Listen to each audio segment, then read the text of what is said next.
Good evening, race fans, and welcome to virtual Netherlands as the drivers of Sunday Night Skippy are preparing for a 40-minute race around Zandvoort circuit. It's been an absolutely fantastic weekend of racing, and what better way to cap it all off than watching these skilled drivers navigate their Skip Barber Formula 2000s around this iconic track. As a quick reminder, we are simulcasting tonight on both CavOK Racing Network's YouTube and Twitch platforms. Just search for CavOK Racing, that's C-A-V-O-K. As always, feel free to join in on the conversation with your comments and questions. We'll be, to the best of our ability, monitoring the comment section of both YouTube and Twitch, and get to you as time permits. So, without further ado, joining me in the booth tonight is Max and Buddy. Just like I mentioned earlier, we've had a great day of racing so far, some great F1, NASCAR, and are you as pumped up for this race as I am? Yeah, I think so. I hope it's gonna be a good race. Yeah, I watched the Formula 1 race. Good job on Bottas for winning that one. All the cars were breaking down, so kind of reminded me of a Skippy Barber public race. I love it. You are not wrong there. That is fantastic. And I think it's gonna be a good race, and I'm hoping, yeah. Awesome. Well, I know this track is pretty exciting, and Ian's mentioned it before, but this was originally on the slate to be a Formula 1 race in real life. However, COVID-19 kind of changed that around, but that doesn't mean we can't race on it and have some fun on this 2.64 mile circuit that's got a little bit of everything for everybody. Some technical sections, a lot of drafting. I'm sure team racing will come into play as well. Joining us also tonight, as always, our good friend Ian, who will be doing our in-race reporting for this evening. How are you doing tonight? Hey guys, I'm doing really well. It's good to be back in the cab, as it were. Ready to do a little bit of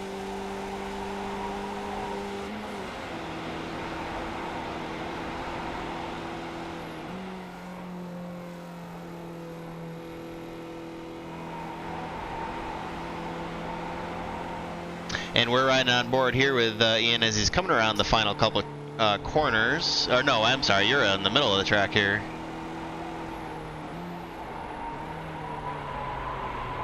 Yep, I'm in the middle of the track. I'm getting. Let's see. This is Vodafone Bach, one of my personal hated corners on this track, which I can never bloody get right.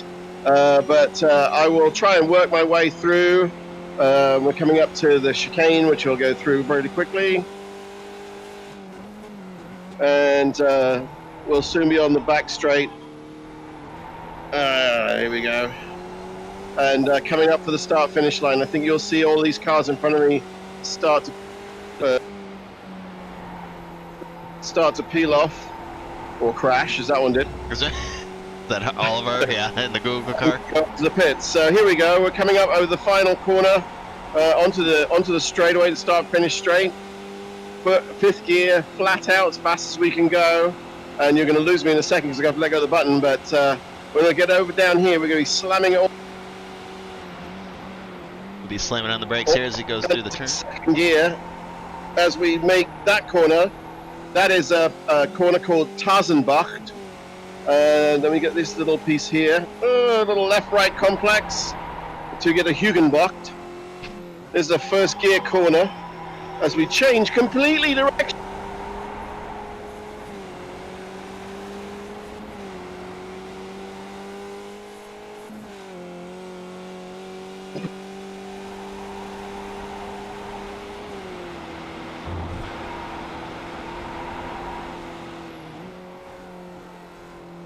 I think we may have lost you, Ian. 160 kilometers. Yeah. And then round here.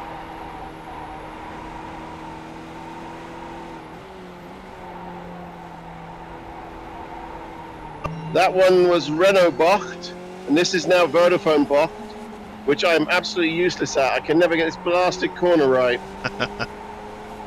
Anyway, and then we come up to the chicane, which is just up here. Again, climbing up into fourth gear, getting up to about 160, 170 kilometers an hour before we slam it back down into second gear so we can get around these 90, and then 180-degree corner here in first gear, starting to accelerate, already up at 90, up in 100, up to 120, 130, and then we slide around here, trying to keep it off the sand on the left-hand side, before we go far around this fast bend on back onto the start-finish straight. Now, there's some really cool stuff about this track. It is actually being used, have been upgraded completely, and I'm hoping that we'll see the upgraded track at some point in time.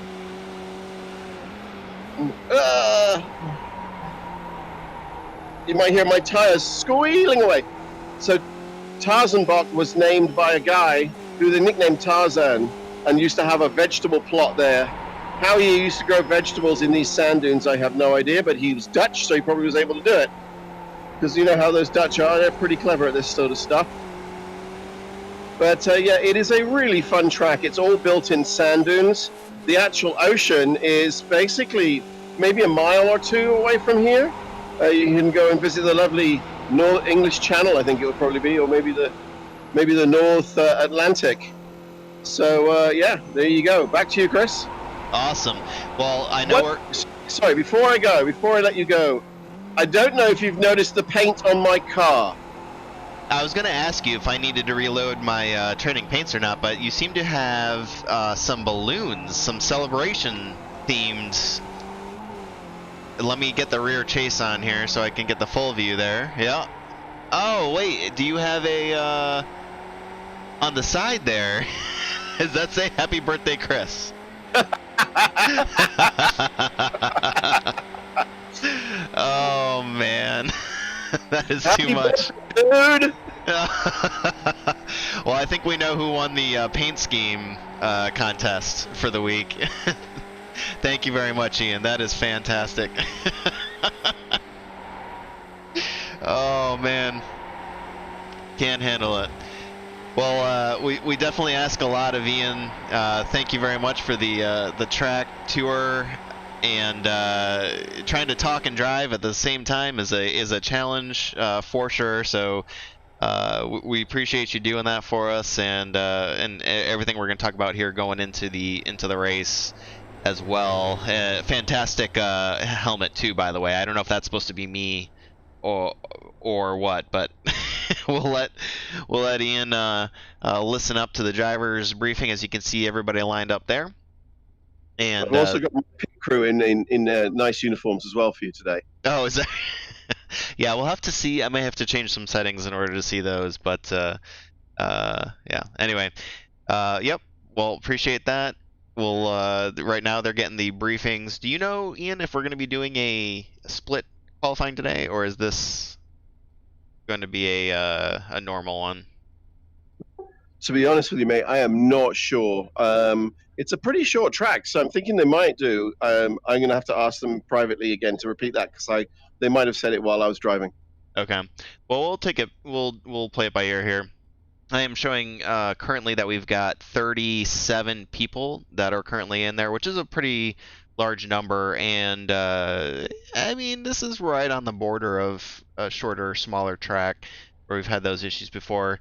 If anybody's been watching in the past, you know that we've been trying different things with the qualifying as the fields get larger, with those who are on teams, which is roughly half the field at this point, who are on teams going out first, and then letting the free agents kind of go out second to set their qualifying laps. This is an open qualifier regardless.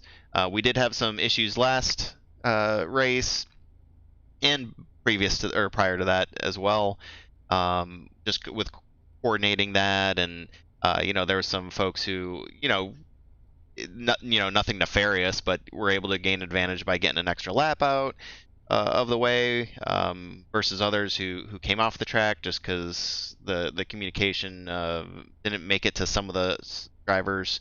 So we'll see what happens, but we're also getting word here that unfortunately Max is having some connectivity issues. So we'll see what happens with that. We're having all sorts of fun already, so we're starting out great. But we've had a great weekend. I mentioned it earlier. A lot of racing, real world racing that happened this weekend. It was a lot of fun to watch. I got to, I'm personally a NASCAR fan, so there's a lot of that. But it was my first IMSA race that I watched. We watched Formula One this morning, and both Megan and I were really getting into that. Really enjoying it. It was great to see, learn a lot. We were in the Discord with the Sunday Night Skippy guys, and learning the nuances. We're not new to racing, but there's some differences with Formula One. It was a lot of fun to learn about that. Excited for Lando Norris. Apparently, we're great young driver who performed really well, and due to some. Apparently, you get penalties for running into people, which is new, new for us. that's kind of the expected thing in NASCAR, but it's all good. It was a great run and exciting race to watch. So I'm hoping these Sunday Night Skippy drivers will provide something similar. I'm sure they will. I will say that I believe current points leader Christian Perez is not going to be racing tonight, so that's one less person out there who.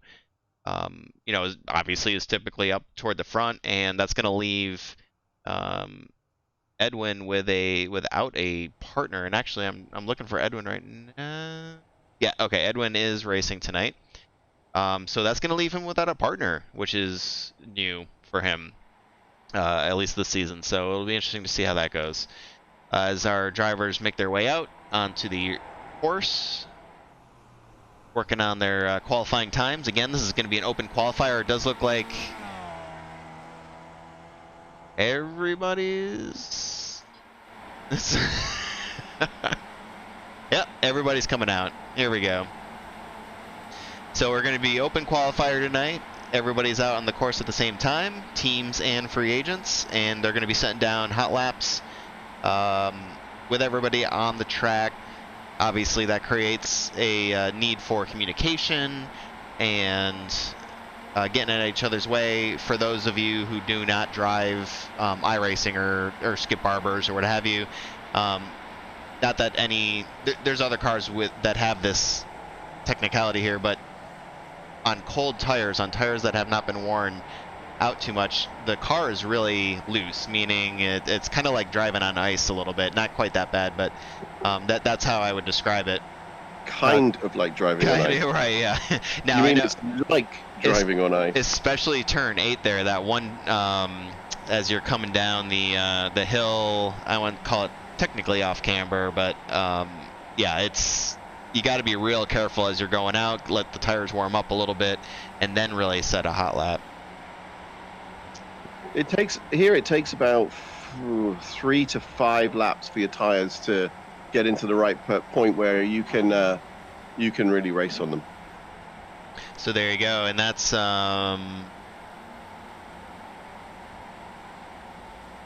about halfway through the qualifying window. So we'll pull up the timing tower for everybody here, so we can see best times being laid down as they are set.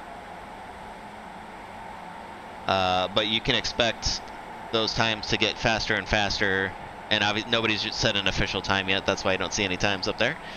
But as times are set down, you'll start seeing that populate on the left-hand side.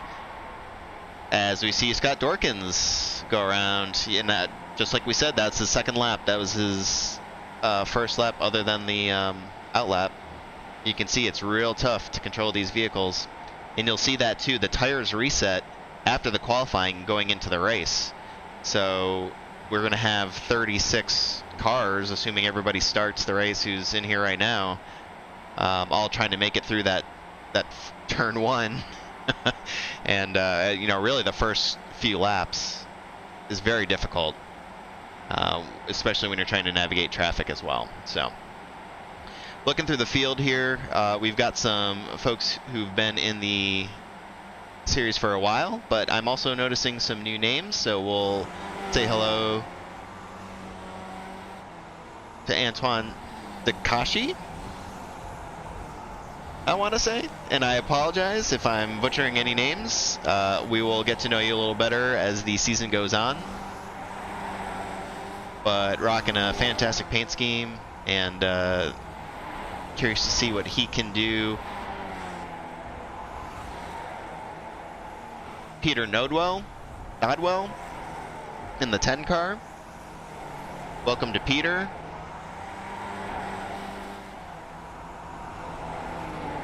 And Max Giacomo right behind him is a newcomer as well in the 30. According to my data poll here, they're both fellow Canadians, or not fellow Canadians, they're both Canadians. I'm not. Keith Lee, a fellow American.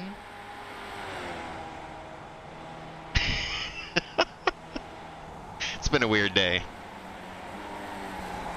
Well, Do you need me to come save you? yeah, a little bit. I'm struggling here. Keith Lee, welcome to Keith. Joe Zubovich.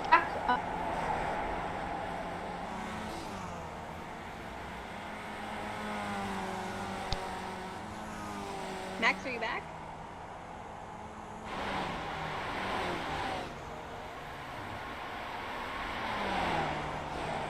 Oh, sounds like he was there for a second.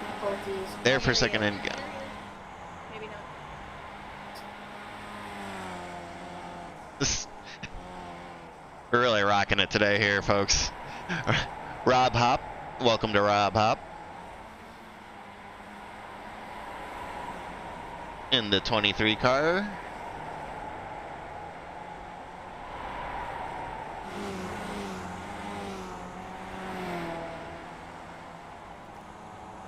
And I think that might be it for series newcomers. It's like everybody else has been around once or twice. We've got a great qualifying battle heating up here, though. We've got like Jonathan Dance and I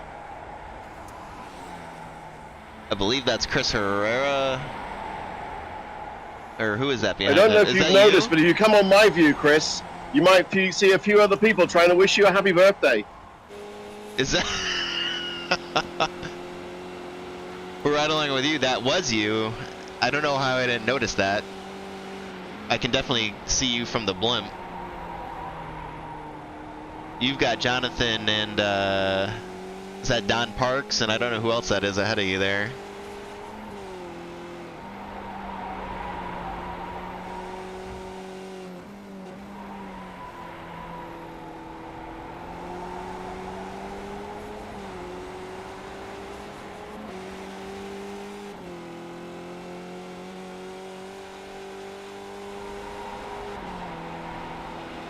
We're along here with Jonathan Dance.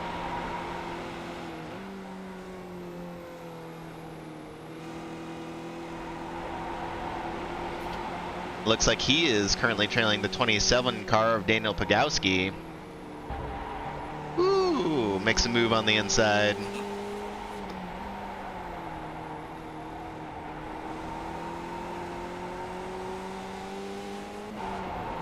And you can see there Jonathan working his way back up to his teammate Don Parks. Now, there's only a couple, mainly that front stretch where the drafting really comes into play, but also after turn 4 there's a pretty good stretch where working together is going to benefit you. I mean, from a qualifying perspective certainly, but you'll see that play out in the race as well with drafting.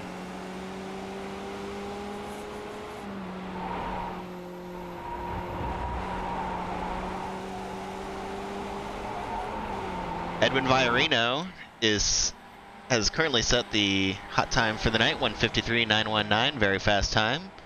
Although, whoa, actually, Well, they were tied. They were tied. You're right. Good call, Megan. And then he set an even better time just now.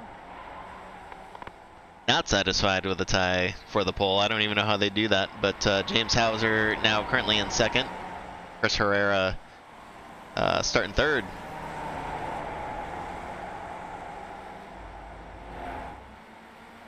So Edwin's still fast without his teammate. Who would have thought? Imagine that. Like to point out here too, Can you guys hear me now? Yeah, there you go. Is everything broken? We've got you, Max. Okay. Yep. So I've just had like an hour of technical difficulties. Yeah, that will happen.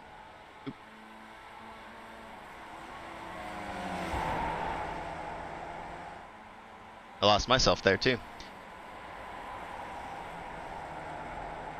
Well, we were just looking here at Jack Moffat. I just want to say thanks to Jack. If you enjoy the intro music while you were waiting, and it'll pop back up again, you know, as we leave, and kind of let the stream go for a little bit, so people can hop on and hit replay, so they don't have to wait on YouTube to process it. But that is his, I guess, old band, Lousy Robot, that was providing the instrumental music there, and we'll be cycling through those.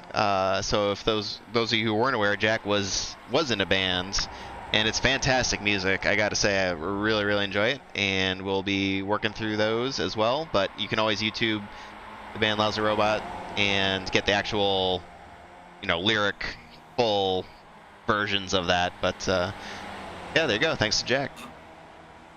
Cool.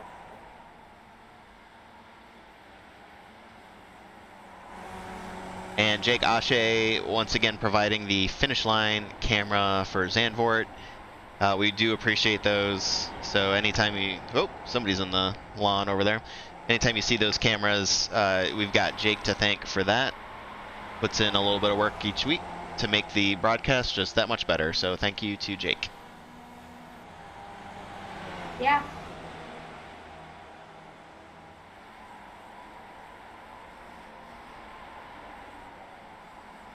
So not Rob Hop, but JR Hoops is also here tonight. Relative newcomer, but had some pretty solid finishes so far. Currently going to be starting 19th if things remain as is. As we approach 4 minutes remaining, he's going to get a little loose coming around. I believe that's... Now I'm getting turned around here. That was turn 10. So not quite Ian's favorite turn. Not Vodafone Bach, but Renault Bach.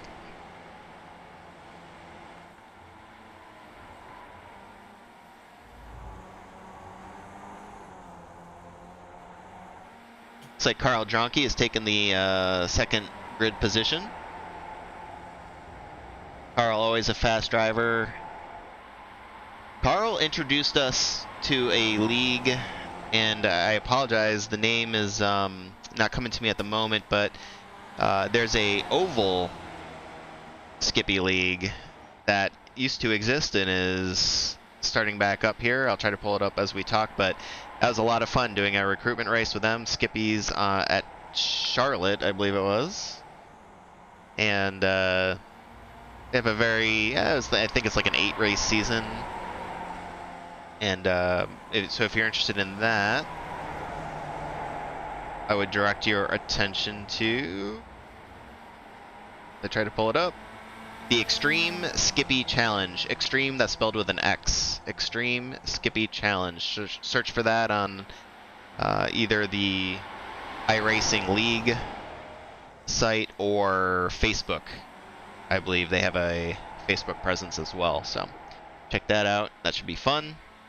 So thanks for Carl to introducing that to us. As Chris Herrera is going to take the second spot over Carl. Looks like he's got a good draft position on his teammate James Hauser.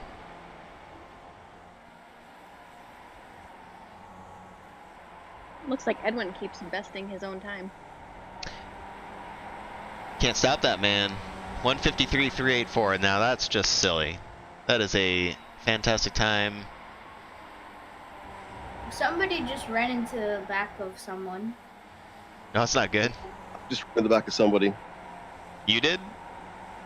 Yeah, don't know who it was. They slowed right in front of me. It was Dan Pawlowski. Bagaski, yep.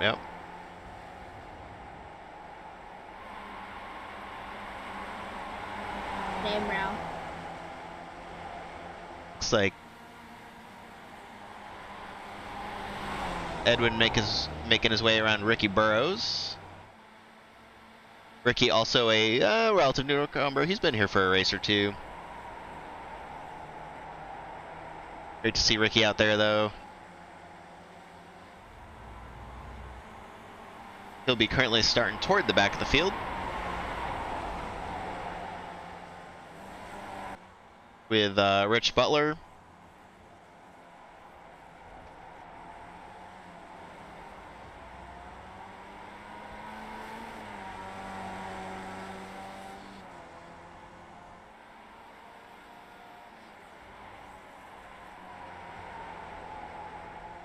I gotta say, these aren't necessarily slow times. I'm not gonna say 156.884 that Rich is running right here is smoking, but it's not slow. So that just goes to show you how fast Edwin is running right now. Well, and all those guys up at the front, sub 154s.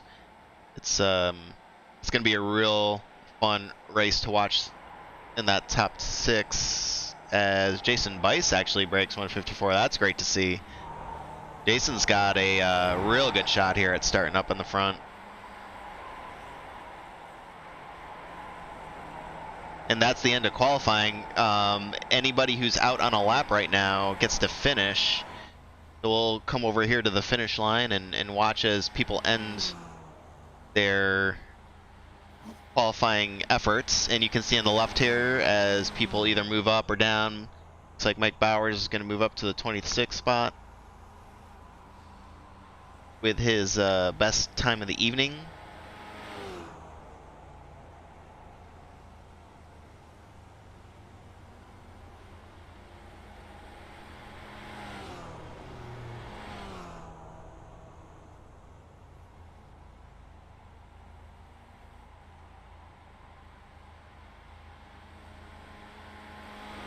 Not too much movement so far.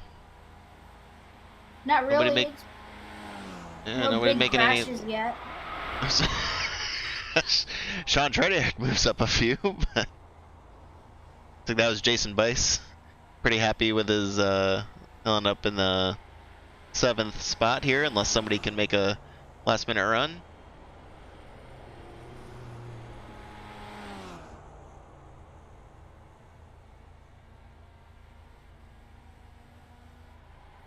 Does look like Andrew Cole gets to move up a few spots right there at the end, but that's gonna be it. That's gonna be it. We're gonna have 38 drivers grid tonight, which is really great to see. As we wait for the Last official race? results to come up. So it should That's- be a good that's Scott race. I think there's Dorkins. going to be a lot of arrival of the front guys with the back guys. So they're going to keep an eye out for that. Yeah, that was looks like Scott Dorkins got a new bear paint scheme, which is awesome to see. So basically, there's 4 seconds difference between first place and last place. Yeah, that seems like a larger gap than what we're used to. It could be just me. I don't have anything back that up data-wise, but You mean we got to start keeping and tracking statistics now as well? yes, we might have to. To start paying somebody to do that. Yeah. Oh, Megan, there you are. How'd you like the paint schemes that we got out today? I love them. I think you might see that there's quite a few people running the balloons. 5 or 6 of them, I think. Were you surprised? That is a very big surprise. I was not expecting that whatsoever. Well, It's going to make it a little more difficult because you're going to have to really look at the cars now because so many people are running the balloons. So you need to be sure which one it is. right. Well, they all stand out way too much, and now I've got it burned into my brain that that's what you're driving though. So I think you're going to be involved in a lot of passes and incidents, even though you have nothing to do with it. At least initially, until I can verify. There you go. There you go. Well, congratulations to Edwin for grabbing the pole position, 153.216, and we'll run through the rest of the starting grid here. We've got about a minute, roughly, before the Race starts.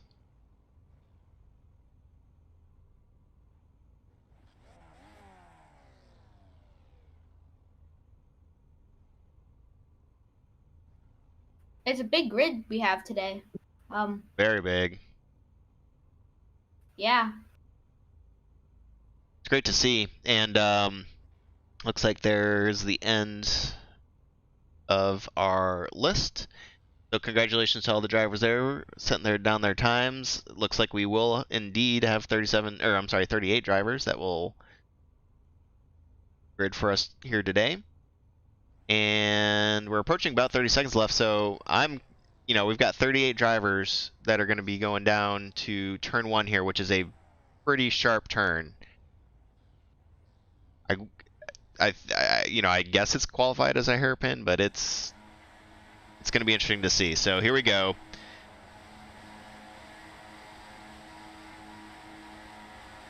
Green, green, green. The drivers of Sunday Night Skippy head down to Tarzan Box. Yep. Looks like they're getting pretty spread out. All right, not too bad. Edwin maintains the lead as Chris right on his tail with James Hauser, Walter Collada, and Carl Dronke follow in tow. They're going to be followed by Pete Morbron, Jason Bice, and Justin Kay. Not too much movement so far, although Jonathan Dockery looks like he's crashed. It looks like Darren. I'm really bad at pronouncing names. I'm sorry. Darren? Oh, Justin Kay. Darren. Darren doesn't even have a wheel. He doesn't have his back No, that's not great. right wheel. Joe Zubovich, who I don't think we mentioned before, it looks like he's off. As well as JR Hoops.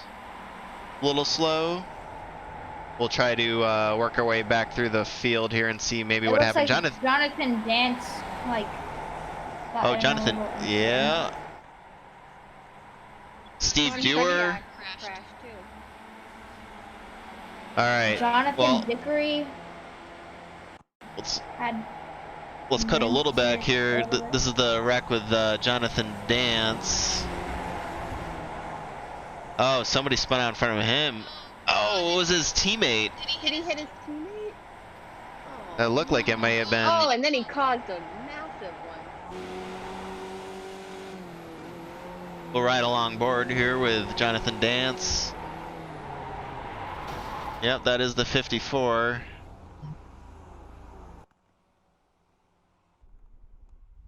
Well, see what happened to Sean Tredek. I think he may have been caught up in the same wreck here. Oh my gosh, there's a lot happening here. We're gonna have to catch back up. Ian crashed too. Ian crashed too. Scott Dorkins has crashed.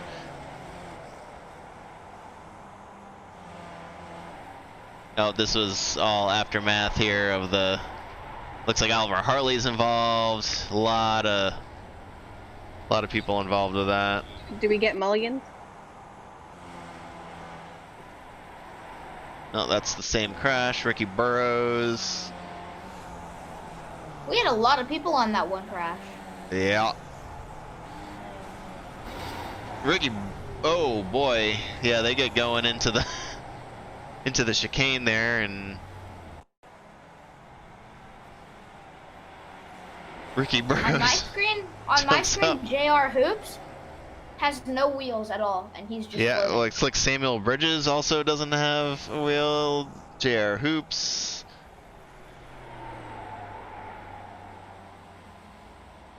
I don't need no stinking wheels. We do not, apparently. Oh. Everything just broke. This is Jeff Torbeck. Apparently we're only going to watch the crashes in this race. Yeah, well, we've got a lot to catch up on here. Oh no, that was a 27 of Daniel Pagowski he got into. All right, let's try to catch back up here with what's actually happening live. There's a lot of crashes to look at, folks. We're not going to catch it all, unfortunately. 36 cars in the field. but Edwin Viorino has worked himself out to a 1. Oops. As I'm looking there, as I usually do, I forget to put up the gaps. So there you go, Edwin Viorino out to a almost 2-second lead now over James Hauser. Carl Jonke is in third with Pete Mobron right behind him. So 2, 3, and 4 are kind of out on their own. You got another 2 seconds back to Jason Bice, who's got Walter Collada hot on his trail.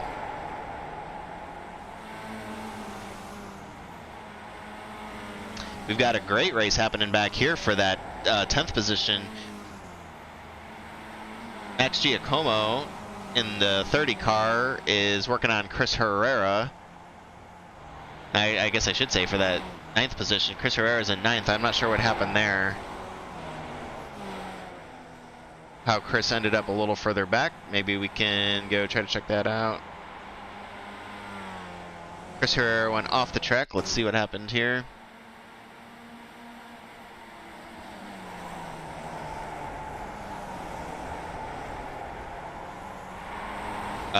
Yeah.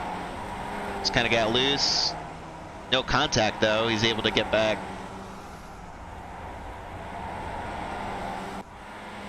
On the track, and he's still in 9th. That's pretty impressive, actually, all things being considered.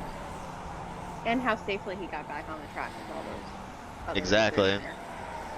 Yeah, that's tough in that spot, especially. As we look a little bit back here, he's finally Chris making some gap here on Max and Thomas Fotos, Peter Nodwell, and Andrew Cole.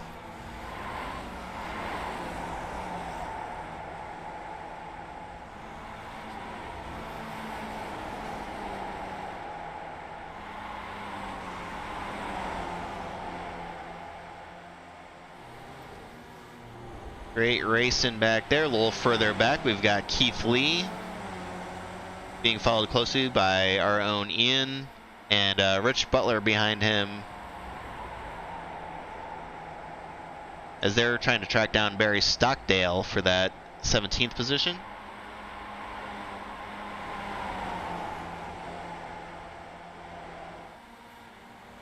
And further back yet, we've got Sean Trediak and Joshua Dancy battling for 29th. Sean Trediak, after that early incident, working his way back up, or trying to at least. I believe Steve Dewar, just ahead of them, also working his way back up from an incident. Team Undecided with Jason Bice, who's currently sitting in 4th. And it looks like Tyler Kirchman has crashed. Let's check that out. Gamecock GP. Looks like he may have just sent it around there on turn 8. One of those.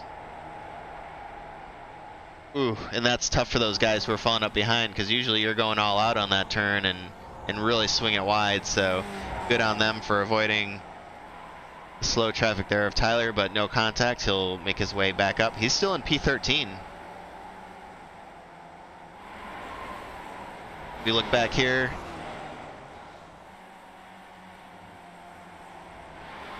whoa, I don't know what's happening here. Clicking on the wrong, oh! And there's contact. He slowed really strangely right in front of me.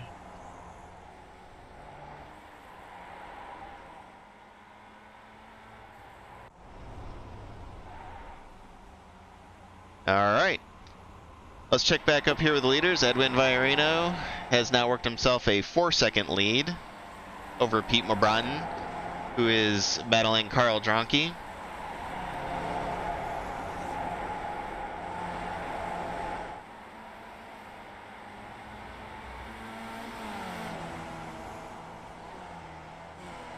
James Hauser, Jason Bice, and Walter Collada follow. After that, you can see there in the kind of far distance is Jack Moffitt. And it's going to be another 3 seconds back to Chris Herrera at the moment.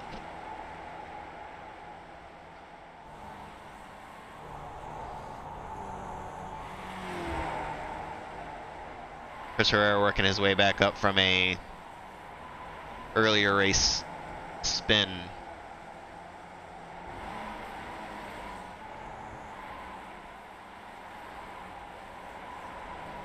Same with Tyler Kirchman. He's getting his way back up, looking at the 11th spot now, trying to make a move on the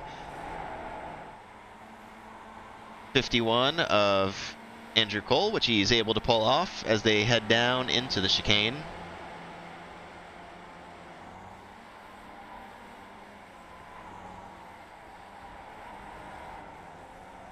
A little further back, it looks like Jonathan Dockery and Robert Longitano. Going to go side by side through Ian's favorite turns.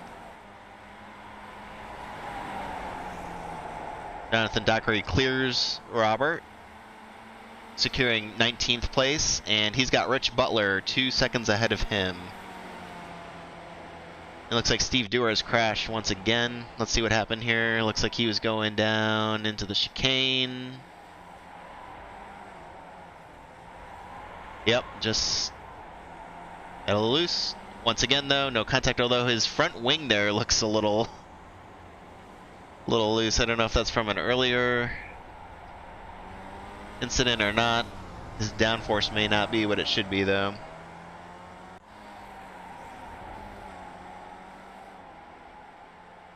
Alright, so right along here with Carl Dronke as he looks at Pete Mobrotten.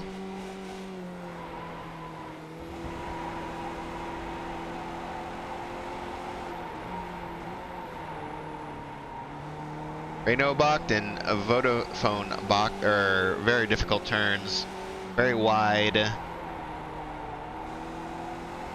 You can see Carl there backing off, getting a great apex.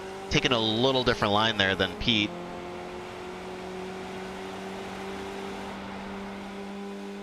And I'm curious to see if Carl takes his own advice there. If you can see on the left side of his cockpit, a little reminder to send it. We'll see when that comes into play.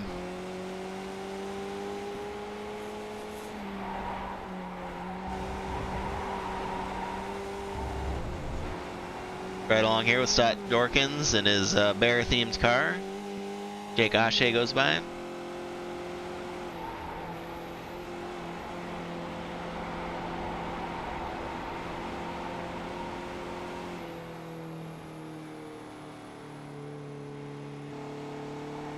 Looks like he may be down on power or a little, you can see his front wing there, a little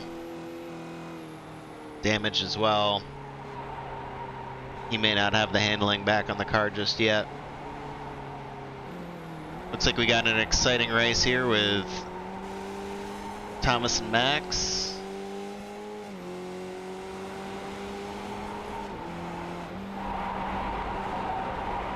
This is for the 9th position.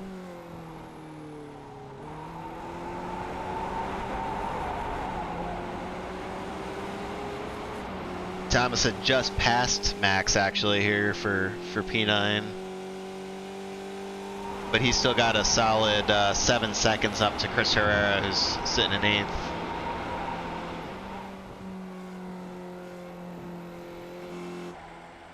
We've got side-by-side action with Barry Stockdale and Antoine Decache. They're going to go down the front straight into turn 1.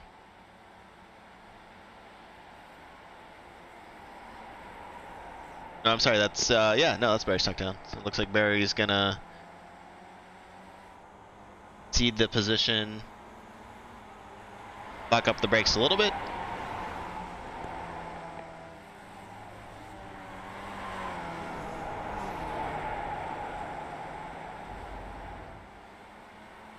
Further up the field, we've got Mike Bowers and Jonathan Dockery doing battle for P15. Great race in here, giving each other a wide berth. Mike's going to go wide. Now there's going to be a left-hander coming up.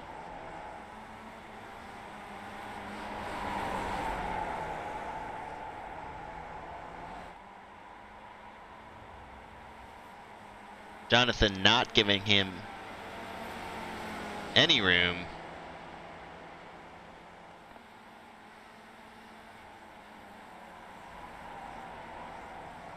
Actually, it looks like Jonathan may have passed. I apologize for that. It looks like Jonathan's working his way past Mike. I've had that backwards there. So Jonathan makes the pass on Mike Bowers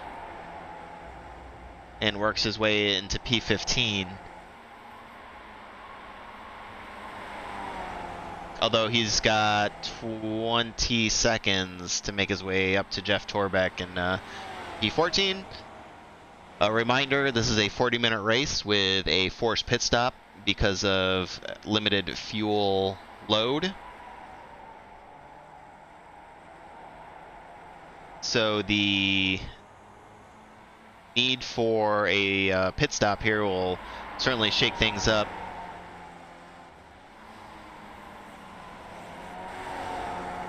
That is a skill unto itself, being able to get in and out well, calculate the fuel you need and then get in and out of pit road quickly.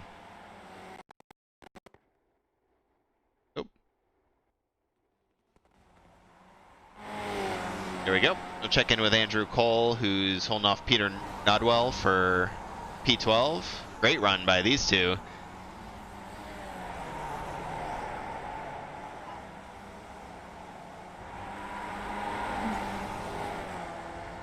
Awesome to see. And I missed it here, but Pete Mobron's gonna run by Carl Dronke for P2, although they'd still find themselves nearly or over 5.5 seconds back from Edwin.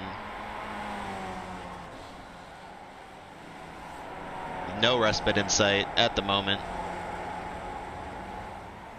Looks like we're starting to stop. So.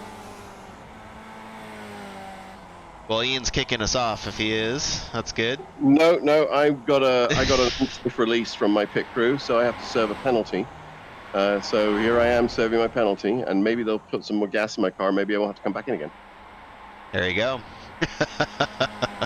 Well, we are approaching. And I don't know. We're still 3 minutes 45 seconds away from halfway. Although I suppose it's not unobtainable. Great battle here with Carl and Pete. This is so fun to watch. Oops. Probably should be looking back from Pete here. There we go.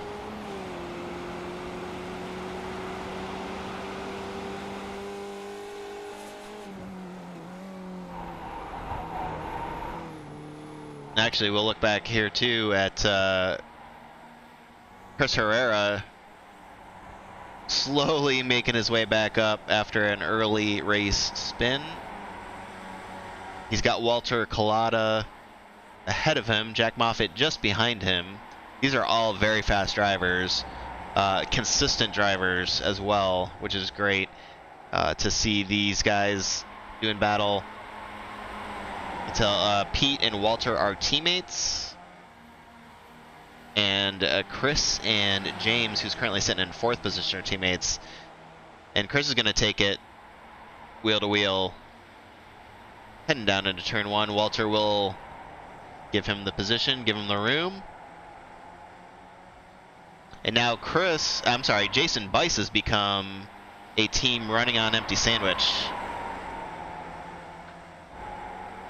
Jason Bice kind of out there. He's got 3 seconds ahead of him, 3 seconds behind him. Doing his best to hang on. Team undecided. His teammate Steve Dewar had some earlier race troubles. Sitting back in P25 at the moment. So despite a relatively good starting position, Steve kind of out of tension to be running with Jason at the moment. Looks like Thomas Fotos went off the track, as well as... I don't know who that is.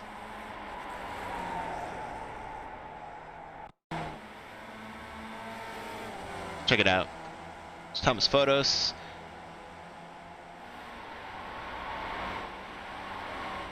Oh, and oh, wow. I'll say he went off track. Oh, and a lot of people got hung up in that.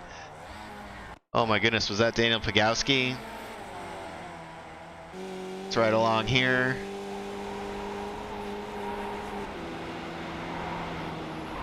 That was a 27. Yep. Oh boy. Take one more look at that.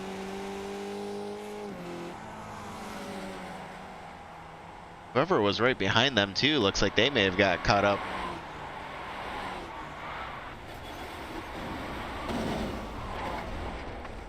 Trying to avoid all of that.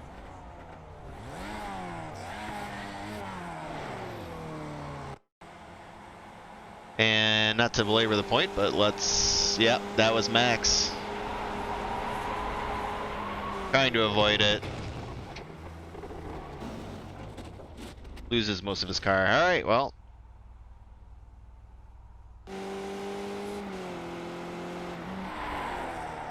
Tough to see. Let's check back in here with the leaders. Edwin working his way around lap traffic. Working now a 6-second lead over Pete Mobranton. He's got Carl Dronke about a half-second behind him. James Hauser, 1.6 seconds further back. And Jason Bice, another 3.4. That'll be your top 5 for the moment. Although Chris Herrera is working his way back up. He does have Walter Collada and Jack Moffitt. Jack Moffitt finally finding the bumper, or whatever you want to call it, of Walter Collada. Having a really great race. And it looks like pit stops are happening. I was gonna say, I said it before and I was wrong, so I didn't want to say it again. But now it does look like there are pits starting. That's right. Well, we got some folks coming in, although none of the leaders right now. We do have some folks further back, maybe trying to undercut a little bit and see if that strategy doesn't work. I mean, you got nothing to lose, right? If you're further down. Although Jason Bice, one of the first, top 10 to hit pit lane, is coming down at the moment. So we'll keep an eye on that. Pete Mobranton and Carl Dronke still having a battle here. Carl not giving up.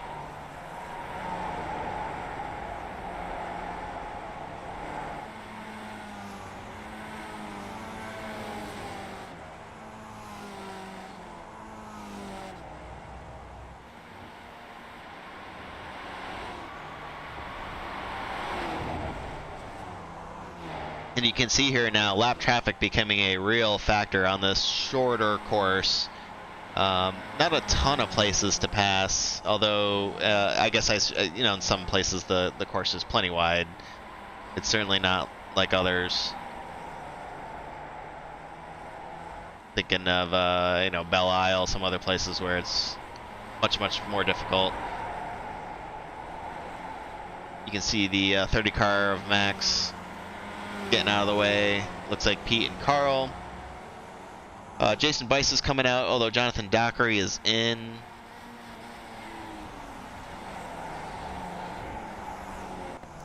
Let's check back in here a little further back with Chris Herrera, Walter Collada, and Jack Moffitt, all kind of finding each other, going through the chicane.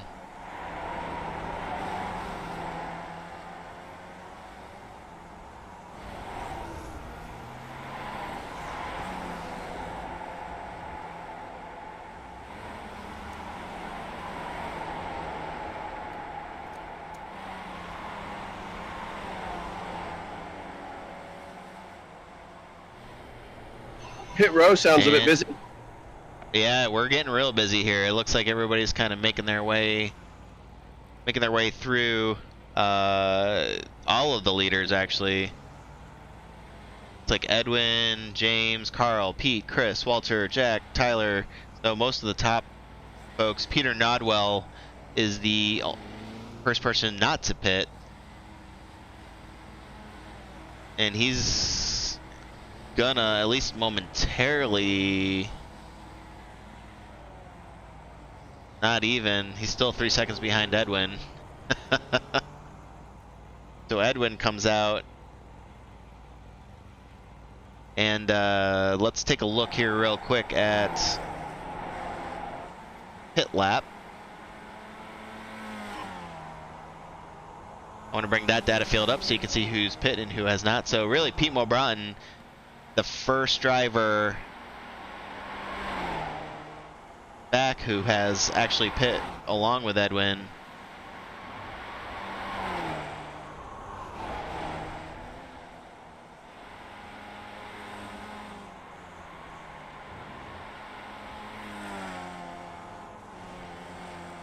And Edwin's closing in on a 7-second gap back to Pete, so this looks like Edwin's race to lose at the moment.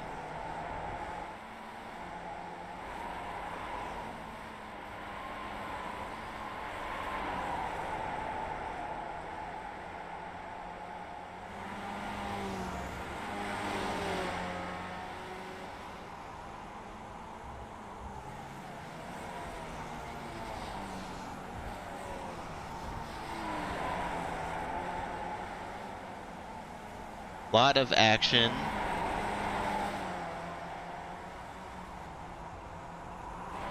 It appears Joshua Dancy has not pit yet, sitting in P15. Steve Dewar, although I think he's pit before. I don't know why it's not showing that he has. Thomas Photos. And I believe that's Bridges. Although Nodwell's coming down pit lane now. So not too many people left. Instead of pit lap, let's do total pit lane time. I think maybe get a sense of what happened there on pit road. Edwin and Pete have very similar times. Carl's just a little bit longer. Yeah, I mean 37 seconds. James and Chris and Walter have figured something out. Jack Moffitt has a very fast pit time. I'm really curious about that. I say worried. I'm wondering if he got enough fuel. Curious to see how that works out for him. Same with Jake. But everybody else in that 38 to 41 second range for the most part, with a few outliers either way.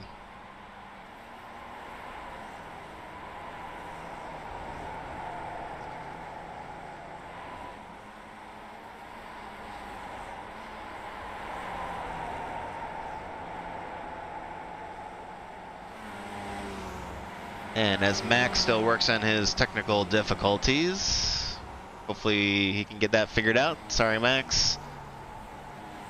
Check back in here with Edwin Viorino, now working on a over 7-second gap for the lead. Close racing further back is James Hauser and Chris Herrera. Chris having a fantastic race.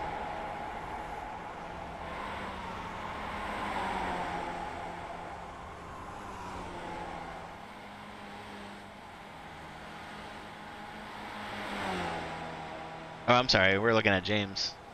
Chris is a little further back. That's Carl Dronke. Chris is still almost 5 seconds back.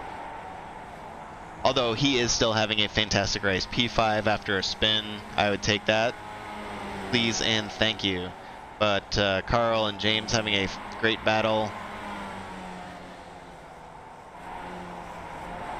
James locking up the brakes just a touch, but he has beat Mo Broughton. So actually, we've got a great podium battle brewing here. Even though Edwin is kind of checked out at the minute, 2, 3, and 4 are kind of closing in on each other.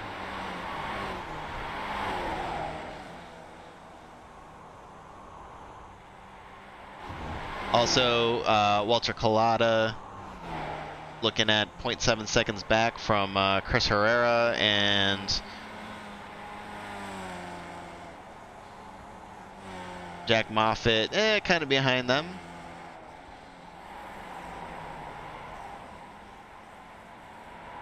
Going to be another 16 seconds back to Tyler Kirchman,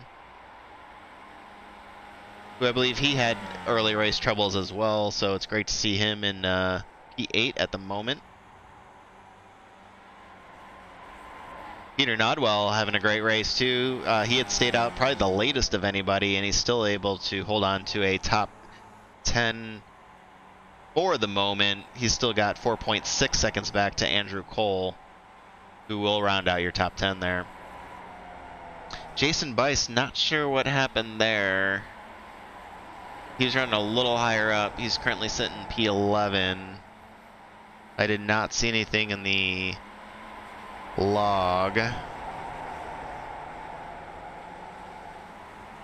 Let's see. His pit lane time was 1:17, so I'm not sure. That is significantly longer than the 38 to 42 second window that we are used to seeing. So 1:17 is not. Something must have happened on there. If he got a penalty for speeding or what, I'm not sure. But he's currently sitting 5 seconds back from a P10 after some great racing early on. But he does have Jeff Torbeck in his draft in the 42 car.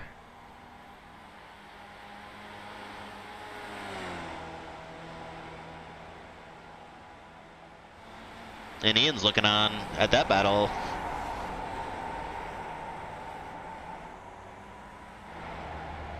Well, you got to go 23 to almost 24 seconds back. Jonathan Dockery, Team Storm. Gonna be 13th. We've got Mike Bowers in P14.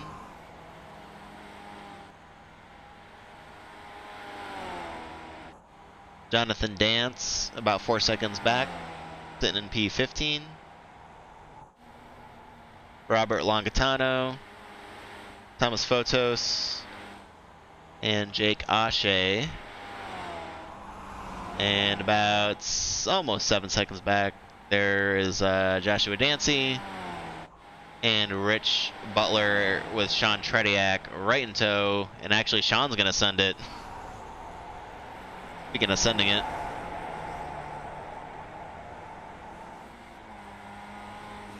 They're going to round out your top 20 for the moment.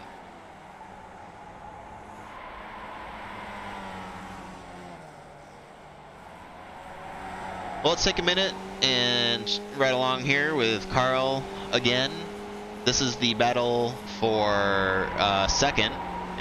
So what Carl's looking at right now are the 2 podium spots ahead of him. So with 8.5 minutes remaining in the race, he's got to get by these 2 gentlemen if he wants to spray some champagne, some virtual champagne on himself and his team. We'll see how that goes.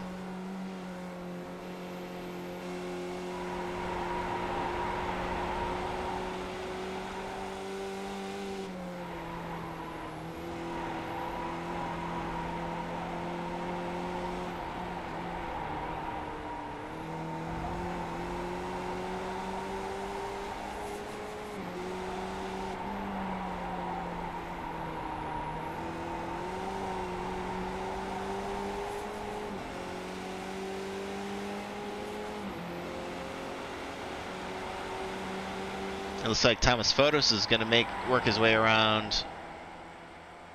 Oh boy, Robert Longitano.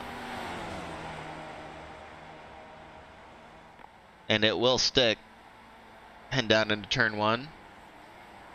Tarzan Bach. Great move. Something happened to Chris. He's on pit lane. Chris is on pit lane. Why is Chris on pit lane? Chris went off track. Let's check in with Chris Herrera.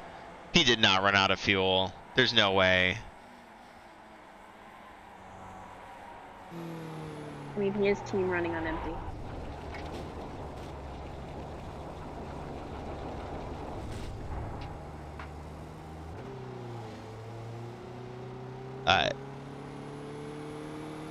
He's down on...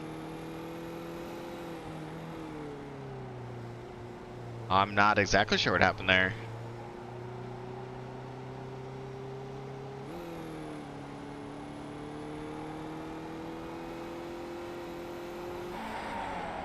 There's an incident in the chicane. I don't know what happened.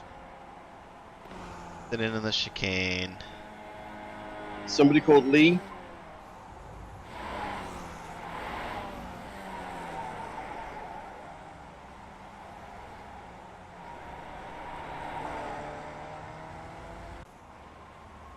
Hmm.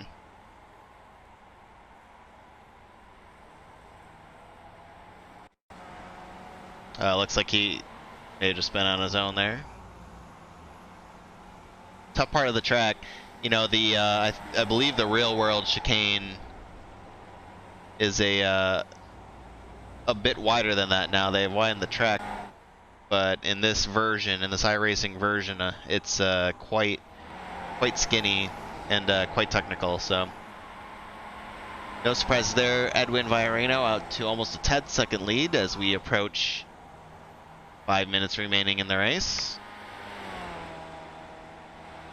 And of the, what was it, 36, 37, 38 people on grid, only 18 remain on the lead lap as Sean Trediak gets past. And I bet he's wishing there was a full course caution and lucky dog rule in effect, but fortunately that's not the case for this evening. Those are NASCAR rules for those of you. That's right. Oh, we got some great racing here. So this is the closest racing we have on the track at the moment. We do have James Hauser, Pete O'Brien, and Carl Dronke. We'll stick with these guys for a minute. All the intervals, everybody's kind of spread themselves out quite a bit, except for these three.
Carl makes the inside move on Pete as James Hauser, the remaining team of Running on Empty, remaining member of Running on Empty,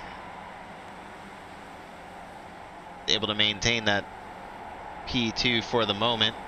Chris Herrera currently in the pits. Been in there for 5 minutes. I got to imagine this was not gas related. This was, or fuel related. This was definitely damage at this point. So I'll be curious to see what potentially happened there. As we approach 2.5 minutes, one other battle, Mike Bowers and Joshua Dancy of Team Storm.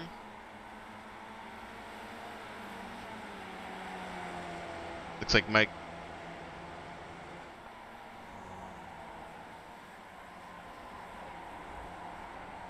may have gone off track there a little earlier, but he is working his gap back up a little bit to 0.84 seconds. That's it though, fellas. This is the battle right here. Pete, Carl, and James.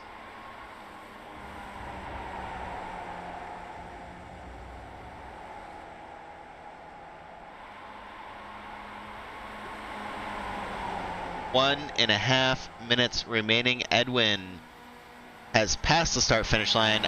I have to believe this is the last lap. Edwin now with 9 seconds. And these three are battling for the final podium spots. Wheel to wheel through turn one. They're going to make it through. There's James. There's Carl. Pete's watching on. Oh, they touch wheels. James is going to get sent wide, locks it up to make it around the corner, but he's still with them, folks. He's still in Pete's wake. Wow, what That's a going to great give Carl... hold on. Whew. Good job, James. Wow. As nose cones, parts of the cars go flying.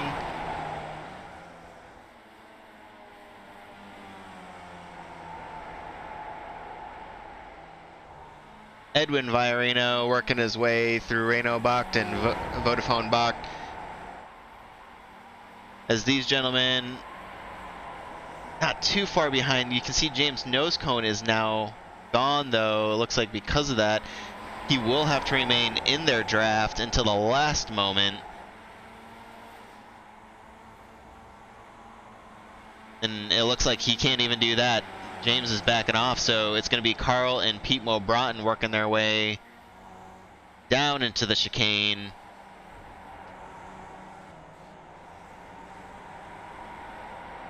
Edwin Viorino working his way around Dari Lewandijk Bacht.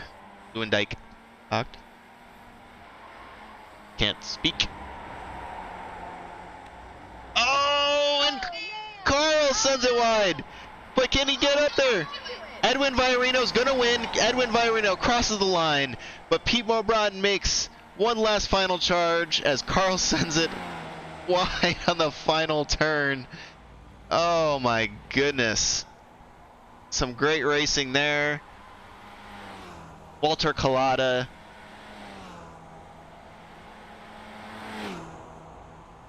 Jack Moffitt, James Hauser. Looks like Tyler Kirchman's coming around here. Steve Dewar a lap down.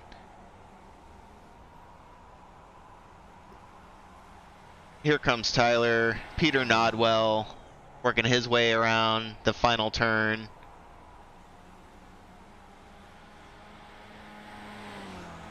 There you see Jason Bice. Not too far behind him. Jeff Torbeck is going to round out your top 10.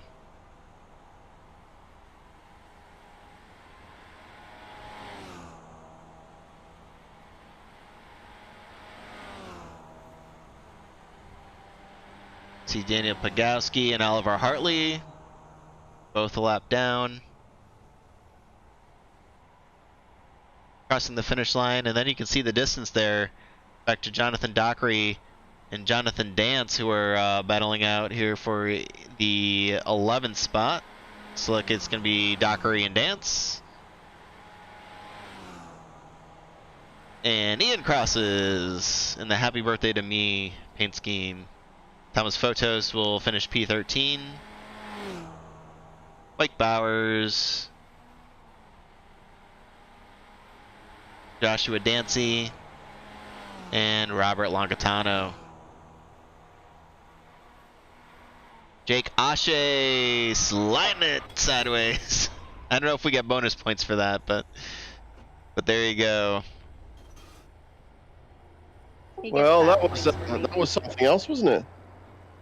That was a heck of a finish there, at least for the finish. I mean, Edwin clearly the class of the field this evening, but there's some great racing there at the end. I'm sure we missed a lot of incidents. For that, I apologize, but holy cow! There were quite a few bumps and bruises, I think. That's what it seems like. That is what it seems like. Well, Ian, what do you think, man? What was from your perspective? I know we had a couple technical difficulties tonight, and I apologize.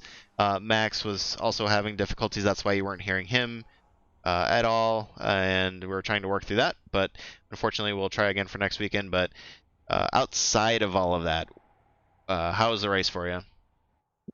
It was really good. I had a fast car tonight.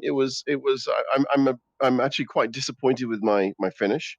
I think that if I had that one crash in one of the Bock, the Hugel Wockel Bock or the Bigel Bockel Bock or whatever it was called. But I had one crash. Yeah, and I mean, it just went downhill from there. I had that. Then I got an unsafe pit exit, so I had to go back in for a hole, which was another 40 seconds. And then they hadn't fueled me with it enough. So I think I'm going to fire my pit boss and looking to see if I can get some new ones for next year. But I felt very competitive tonight, and I thought that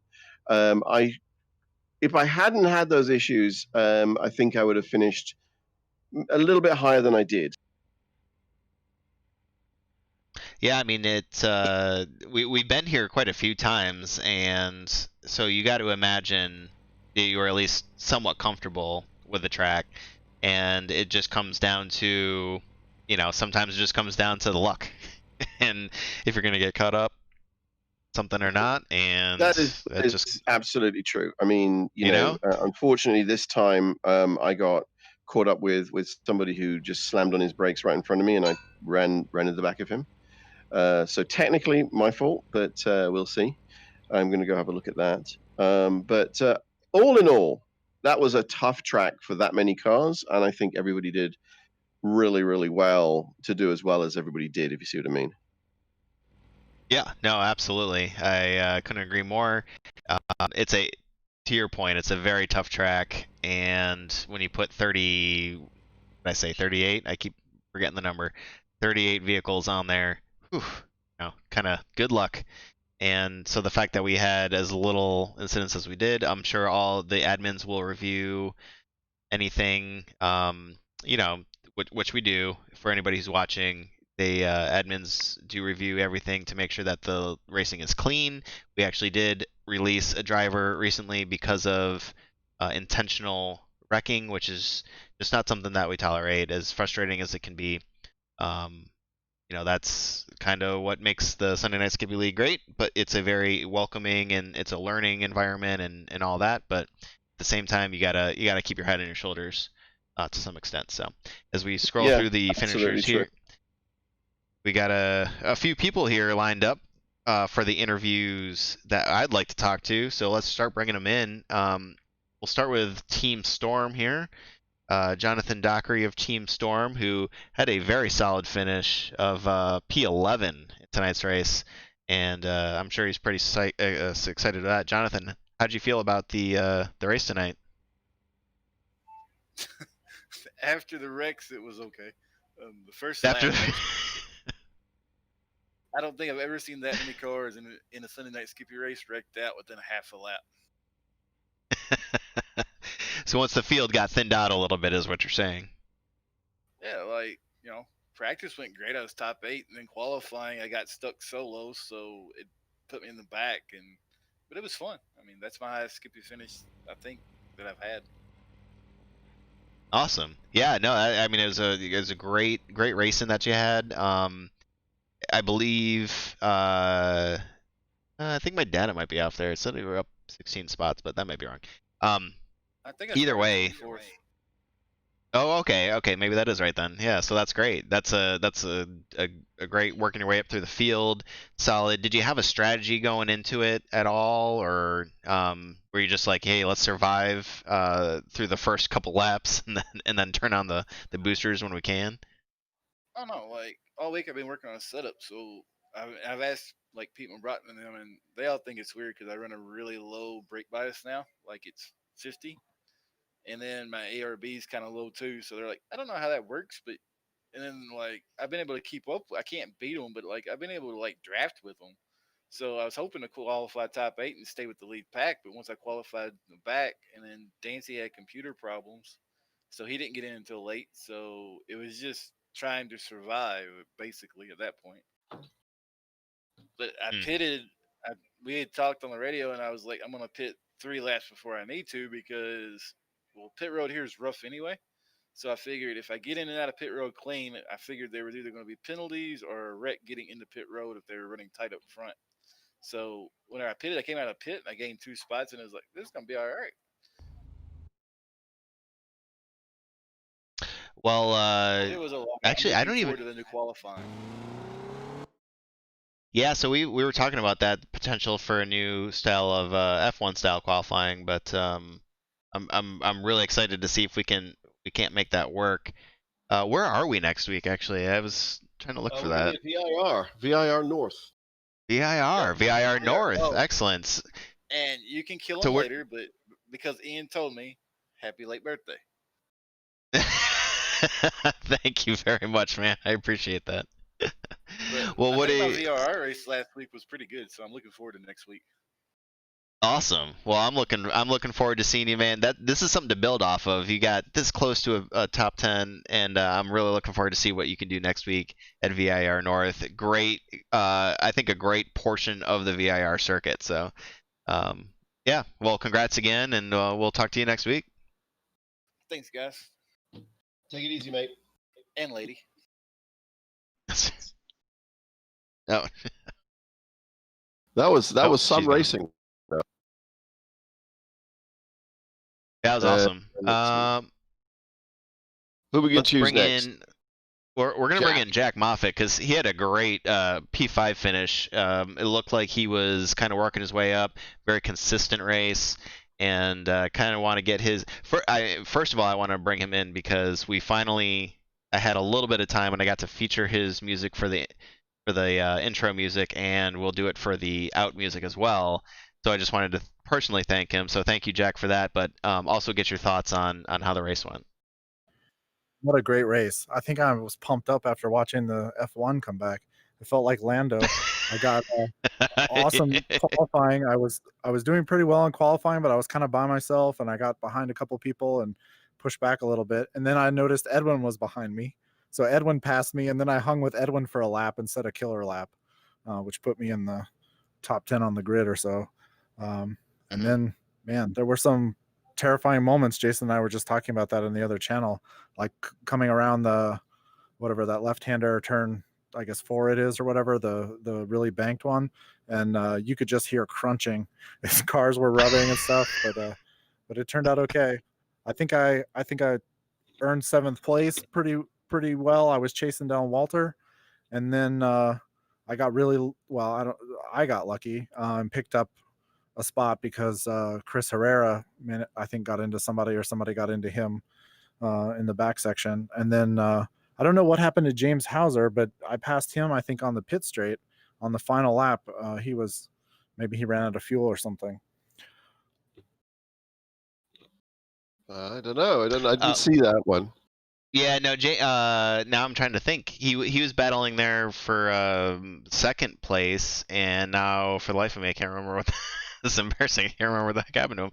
But it wasn't. I don't think it was fuel. I think it may have been a damage related thing, and he just kind of backed off. But maybe it could have been fuel as well. But I know he was missing a nose cone there at one point. But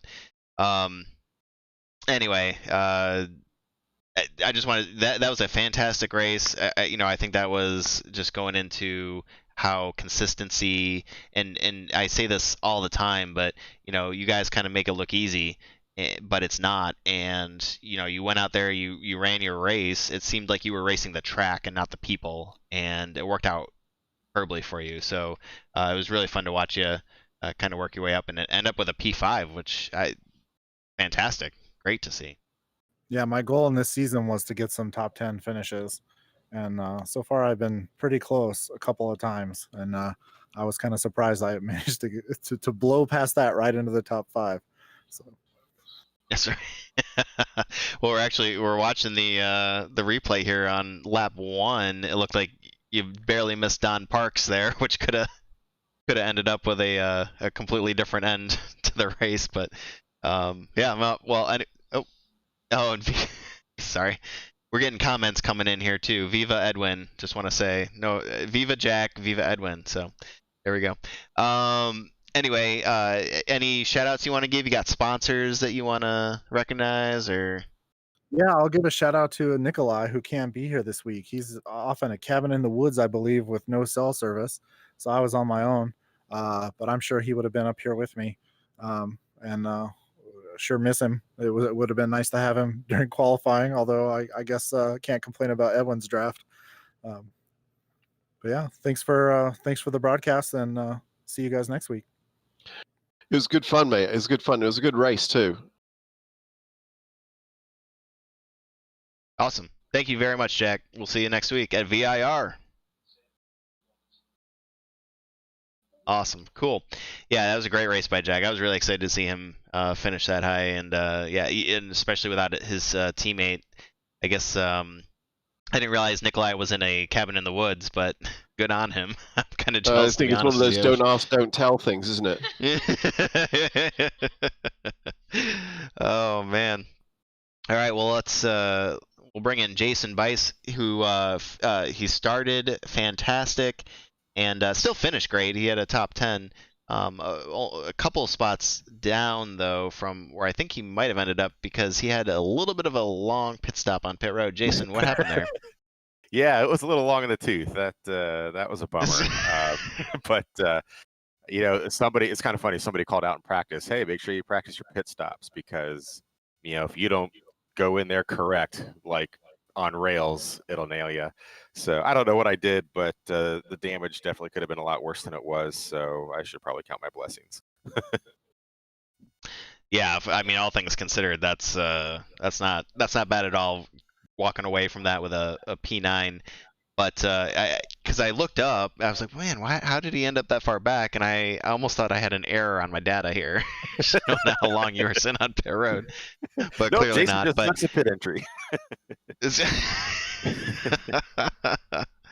Oh man, well I mean, I don't remember the last time I saw you qualify that high. Not to like rub dirt in it, but it was awesome to see you qualify that high, and you had a great race going. So it's got to be a little frustrating, but at the same time, it's got to give you a little bit of momentum going into VIR North, which you've raced before and you know pretty well.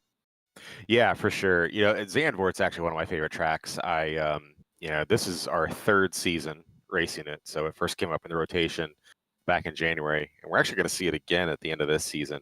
And I don't know what it was, but as soon as I started practicing this past Monday, everything it clicked.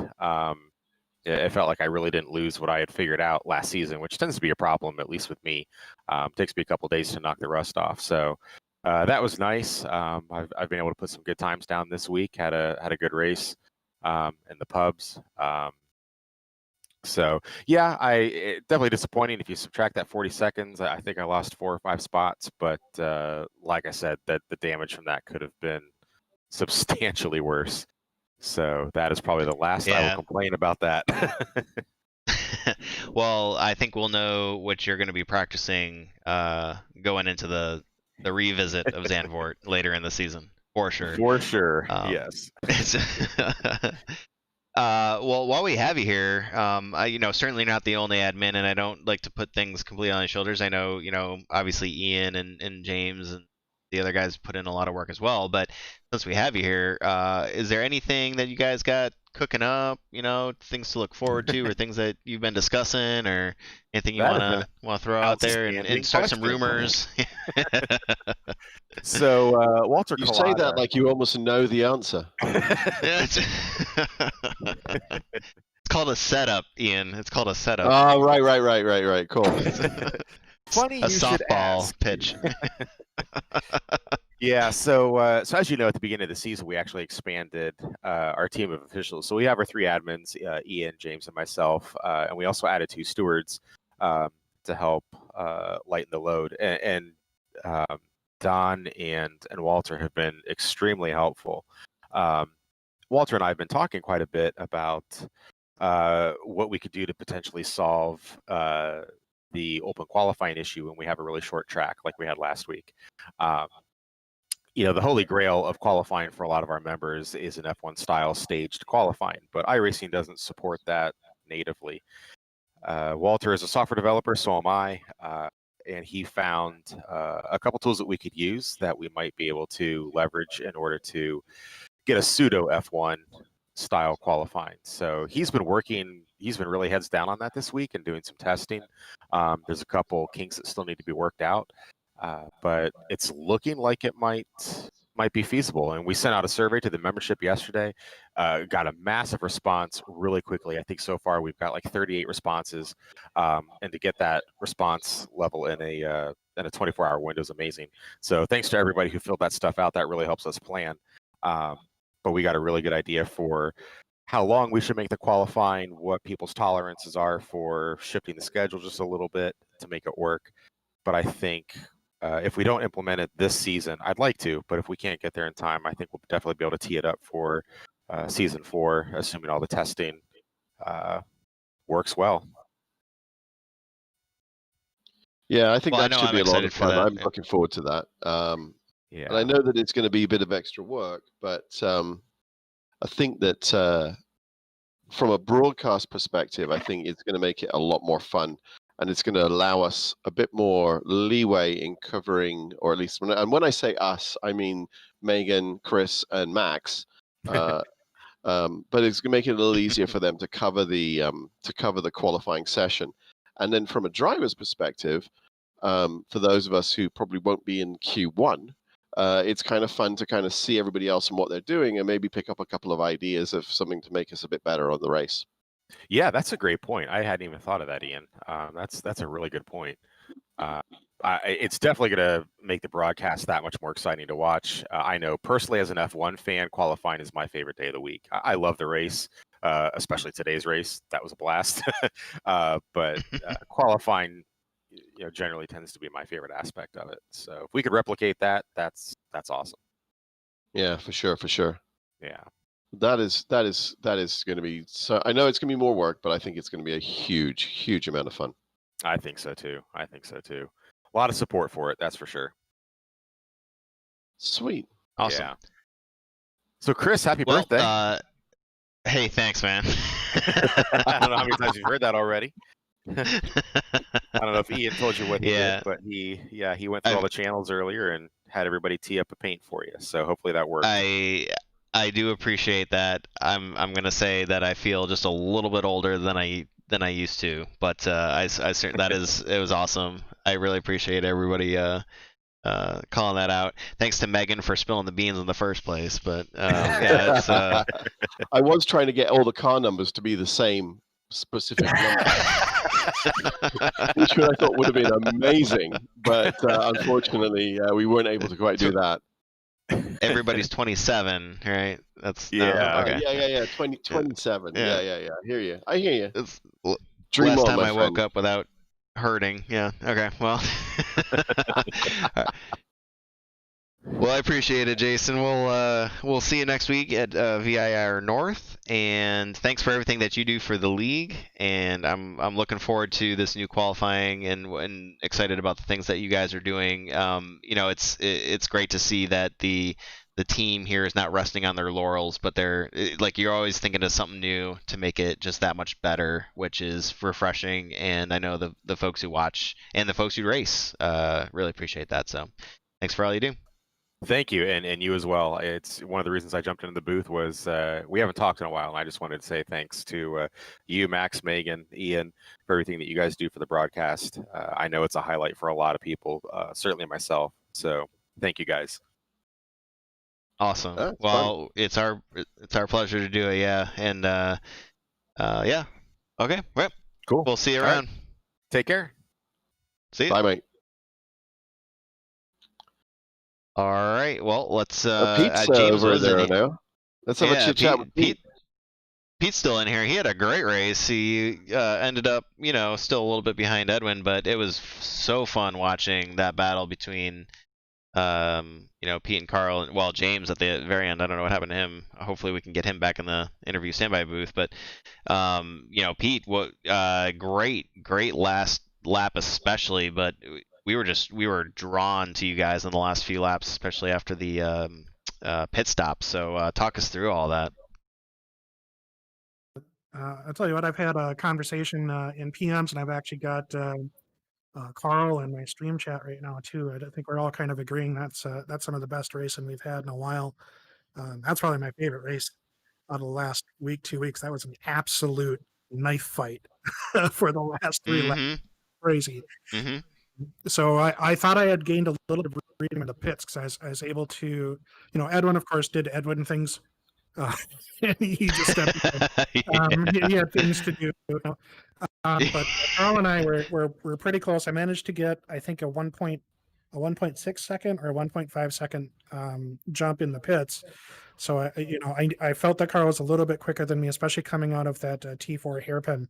His exit velocity is just I can't quite figure it out.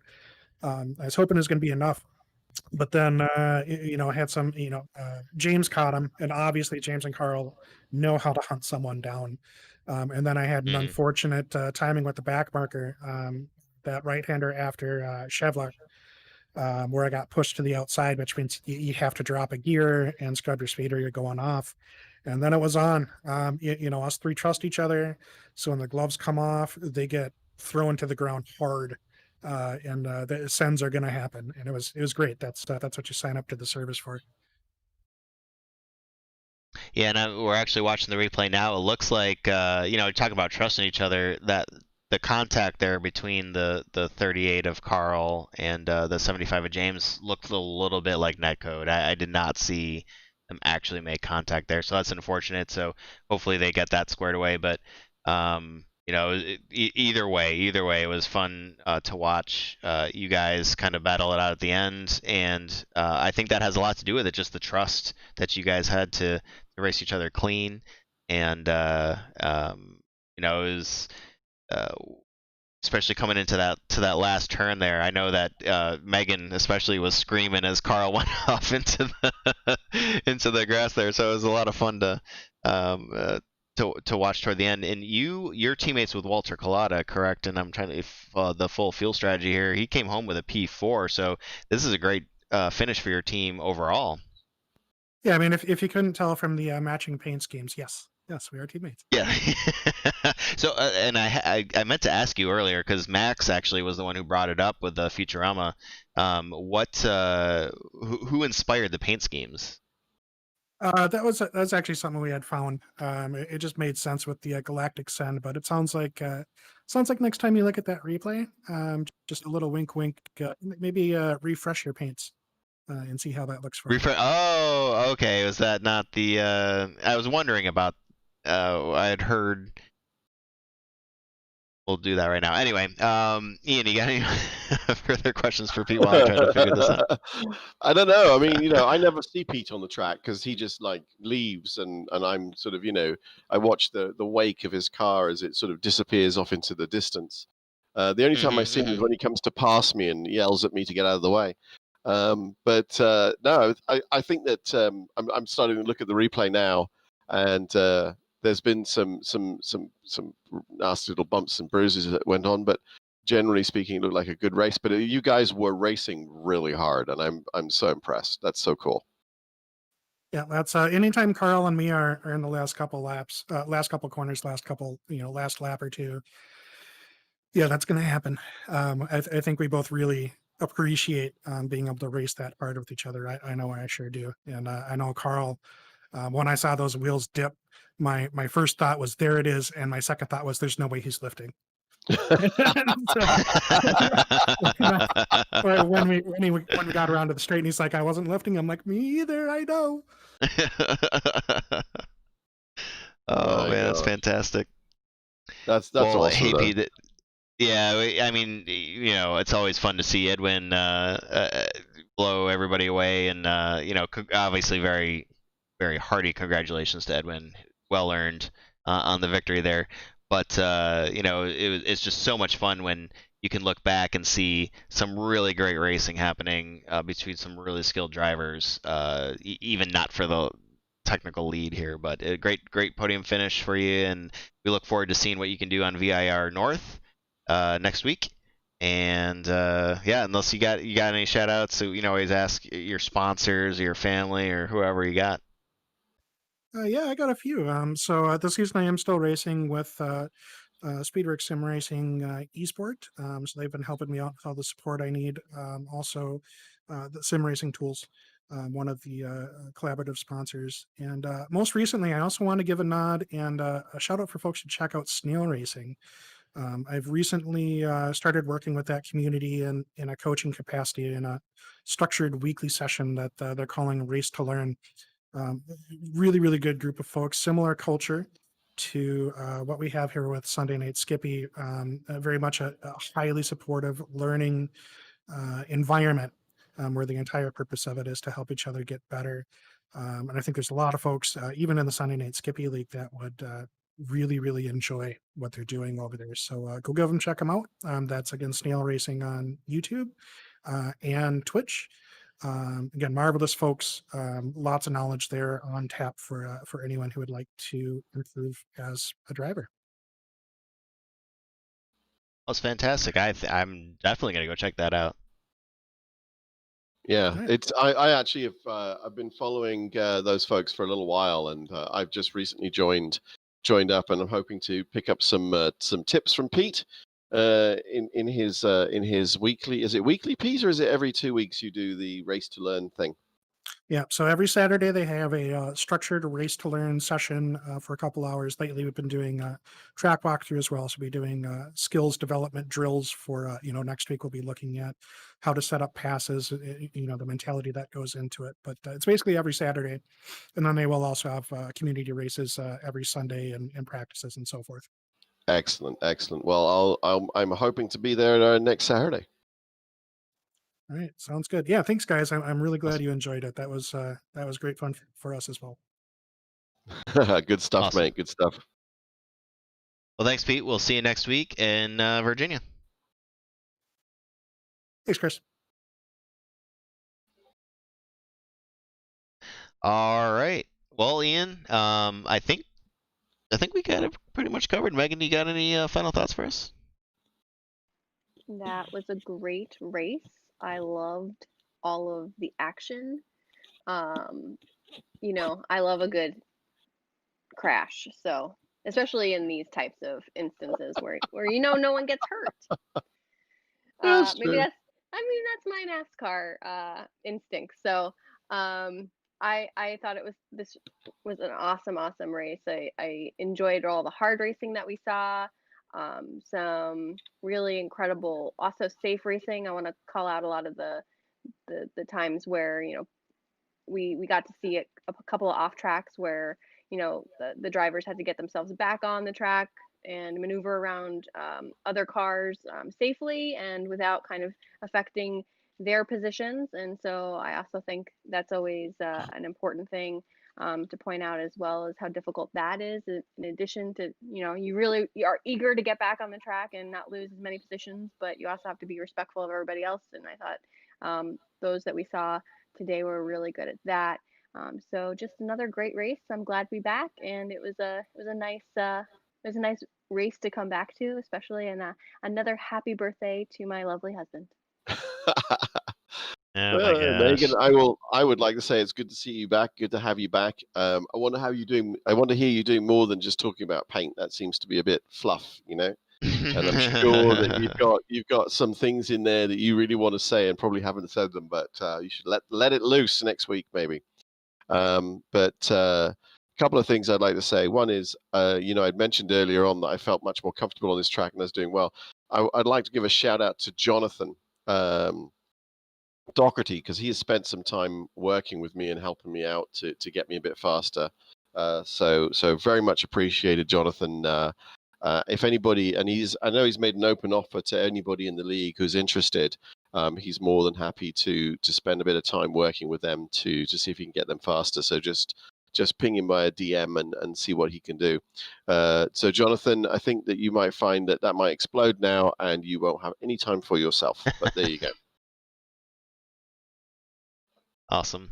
Yeah, no, it's just goes to show you the mentality that we have here. I mean, between what Pete was saying and kind of what you're saying, it just the collaborative environment of the Sunday Night Skippy Racing League is very much let's learn together, let's get better, let's improve the racing, not just for the individual, but for the product that we're putting on the track, and it's fantastic. And for anybody who's watching, all 8 of you who are left, or maybe watching after this, or stumble upon this and for some reason are still watching, the Sunday Night Skippy, search for it on the league website on iRacing. It's a very you only need a C-class road license to join, so don't feel like you need to be the best at anything. We just it's more about safe and consistent racing, and then you'll improve from there based on just running with these guys and gals, night week in, week out, and then the during the week there's resources available to you to slowly improve as you go. So that's that's kind of the deal with it. This isn't a top. I don't want to say that. This isn't intended to be just a top tier, kind of racing league. This is a very inclusive and developmental league, but it also has some fantastic racing. As you can see the top, folks who are in the league, but they're also here to help you learn, which I think is great. This isn't just let's see who's the fastest and everybody else can just go play in the sand. It's very collaborative. So anyway, I'll just say thank you guys, everybody who wished me a happy birthday. I really appreciate it. A little embarrassed, but also thank you regardless. And it's yeah. Anyway, good to hear. And we'll come to you next week from VIR, and hopefully we'll have some of these technical glitches sorted out. Apologies to Max. I know he's very excited to be broadcasting with us. I feel real bad that he kind of got caught up in some of that, and we were working our way through some of that stuff, but be hopefully ready to go, and I'm really looking forward to it. VIR North, if you haven't run it before, great. I think it's a great track. I think it's a little bit of everything. Coming down the hill there is going to be fantastic. Seeing how many people send it into the grass, and and of course turn 1 on cold tires is always a crowd favorite. So oh my gosh, tell me about it, mate. Tell me about it. VIR is going to be so great. I'm very, very much looking forward to it. Anyway, with that, we'll say goodnight to everybody. Take care of yourselves, and happy Canada Day, happy 4th of July. Did I miss anything? No. I'm sure there's I missed a few a lot. out there somewhere, but there's other, yeah. But it's been great, and we will see you in 7 days for a fantastic race once again. Have a great night, everybody. Peace out. Good night, guys.